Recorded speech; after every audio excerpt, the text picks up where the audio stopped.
नमस्कार दोस्तों, एक दोस्त ने मुझसे यह पूछा कि सर कोर्ट मैरिज कैसे होती है और इसमें कितनी फीस लगती है और कौन से कानून के तहत कोर्ट मैरिज हो सकती है और कौन व्यक्ति कोर्ट मैरिज कर सकता है। इन सारी बातों के बारे में आज मैं आपको इस वीडियो में बताऊंगा। नमस्कार दोस्तों, मैं हेमंत सैनी एडवोकेट और आप देख रहे हैं हेमंत LLB लॉ।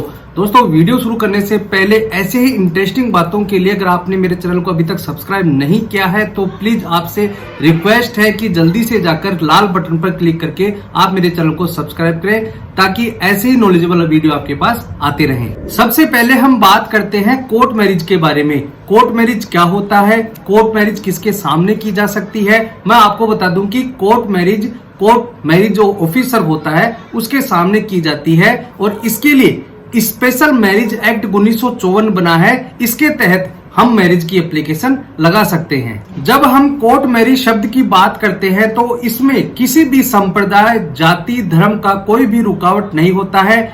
इसमें अलग अलग किसी भी संप्रदाय के लोग, किसी भी धर्म के लोग, किसी भी जाति के अलग अलग लोग विवाह कर सकते हैं। इसकी प्रक्रिया थोड़ी आसान होनी चाहिए लेकिन थोड़ी आसान नहीं है।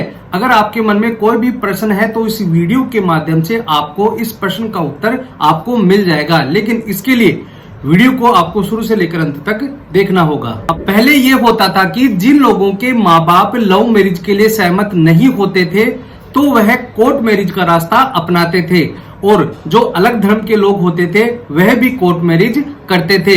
लेकिन जो आजकल की युवा पीढ़ी है, जो साक्षर पीढ़ी है, वह इन शोर शराबों से, इन खर्चों से अलग रहना चाहते हैं और वह कोर्ट मैरिज का रास्ता अपनाते हैं। इसमें क्या होता है कि उनके माँ बाप भी सहमत होते हैं और कोर्ट मैरिज किया जाता है जिसमें कोई भी खर्चा नहीं लगता है और जो खर्चा होता है वह NGO को डोनेट कर दिया जाता है।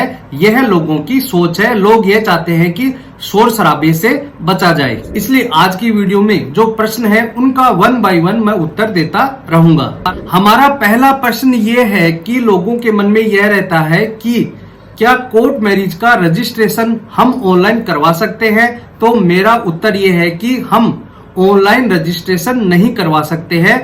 आपको रजिस्ट्रार ऑफिसर, जो मैरिज ऑफिसर है, ऑफिस में जाना पड़ेगा। फिजिकली तौर पर आपको वहां पर उपस्थित होना पड़ेगा, तभी आपका रजिस्ट्रेशन हो सकता है। हमारा दूसरा प्रश्न ये है कि क्या कोर्ट मैरिज के लिए माता पिता की सहमति का होना जरूरी है। तो हमारा उत्तर ये है कि माता पिता की सहमति का होना जरूरी नहीं है। इंडियन कॉन्स्टिट्यूशन के आर्टिकल 21 में मूल अधिकार, जिसमें विवाह के अधिकार के भी बारे में बताया गया है। UDHR 1948 universal declaration human rights, जो 10 दिसंबर 1948 को अपनाया गया था, उसके आर्टिकल 16 में विवाह के अधिकार के बारे में बताया गया है। तो इसके लिए माता पिता और सगे संबंधी की सहमति की आवश्यकता नहीं है, लेकिन कुछ नियम व शर्तें हैं, उनको मानना बहुत ही जरूरी है। जैसे लड़की की उम्र 21 वर्ष होनी चाहिए और लड़की की उम्र 18 वर्ष से या उससे अधिक होनी चाहिए। साथ ही उनकी स्वतंत्र सहमति होनी चाहिए, वह विकृत नहीं होनी चाहिए, वह पागल नहीं होने चाहिए और उन पर किसी का दबाव भी नहीं होना चाहिए और उनकी सोचने और समझने की दोनों की क्षमता होनी चाहिए। उसी आधार पर आप शादी कर सकते हैं। हमारा तीसरा प्रश्न ये है कि कोर्ट मैरिज से संबंधित जरूरी शर्तें कौन सी हैं। पहले यह है कि लड़का और लड़की अविवाहित हो, उनकी कोई भी शादी नहीं हुई हो।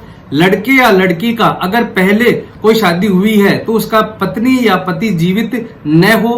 साथ ही अगर कोई शादी की हुई तो वह वैध विवाह नहीं हो। अगर वह तलाकशुदा हो तो तलाक के कागज उसमें साथ लगाने होंगे। और एक बात यह है कि वह कानूनी रूप से तैयार होने चाहिए। कानूनी रूप से तैयार होने का यह मतलब है कि वह सहपिंड नातेदारी में नहीं आते हों। यह हिंदू विवाह में ही लागू होता है। सहपिंड नातेदारी का मतलब यह है कि वह पारिवारिक संबंध में नहीं आते हों और सहगोत्र नहीं हो। अगर ऐसा है तो वह कानूनी रूप से तैयार नहीं है।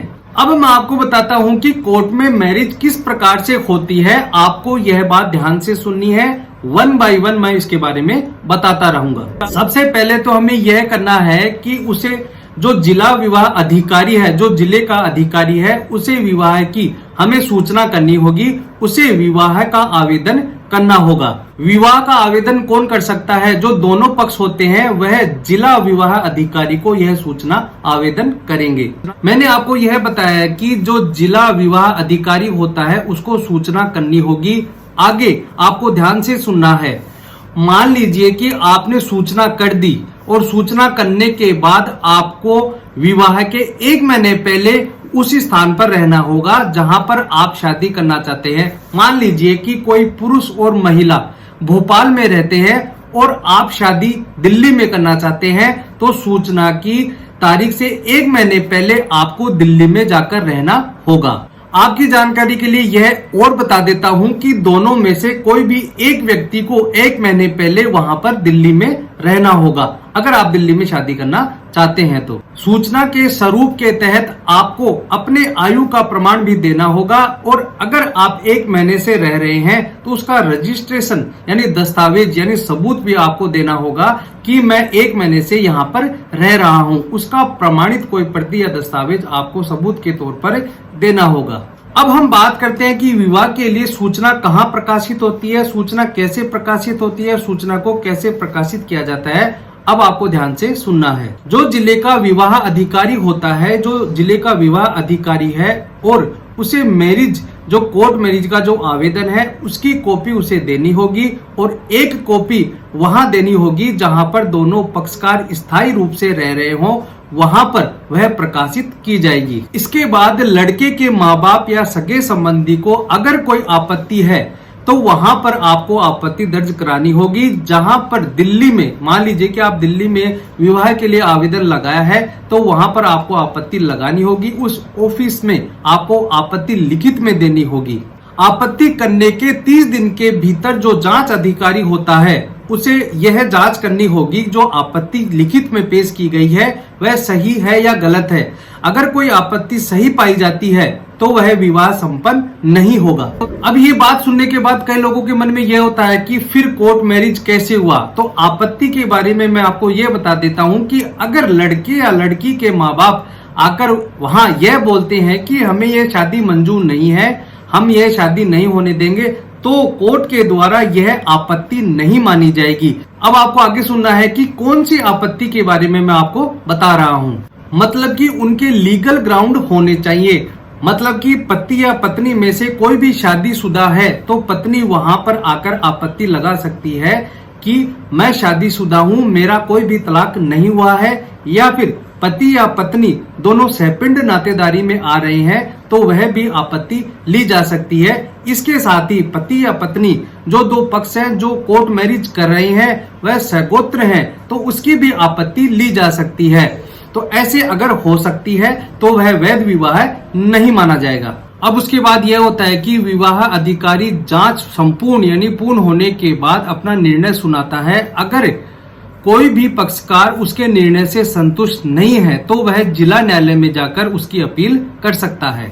विवाह अधिकारी के सामने दोनों पक्ष और 3 गवाहों की उपस्थिति होना बहुत ही जरूरी है। उनकी गवाह यानी हस्ताक्षर होने बहुत ही जरूरी है और विवाह अधिकारी के द्वारा वहां पर विवाह का रजिस्ट्रेशन कर दिया जाता है और वहां पर आपको विवाह प्रमाण पत्र दे दिया जाता है। एक दोस्त ने मुझसे यह पूछा कि सर क्या कोर्ट मैरिज करने पर क्या पैसे भी मिलते हैं? तो मैंने कहा कि हाँ, कोर्ट मैरिज करने पर आपको पैसे भी मिलते हैं। आपको यह ध्यान रखना है कि यह तभी हो सकता है कि दोनों हिंदू हों और वह अनुसूचित जाति और जनजाति से होने चाहिए।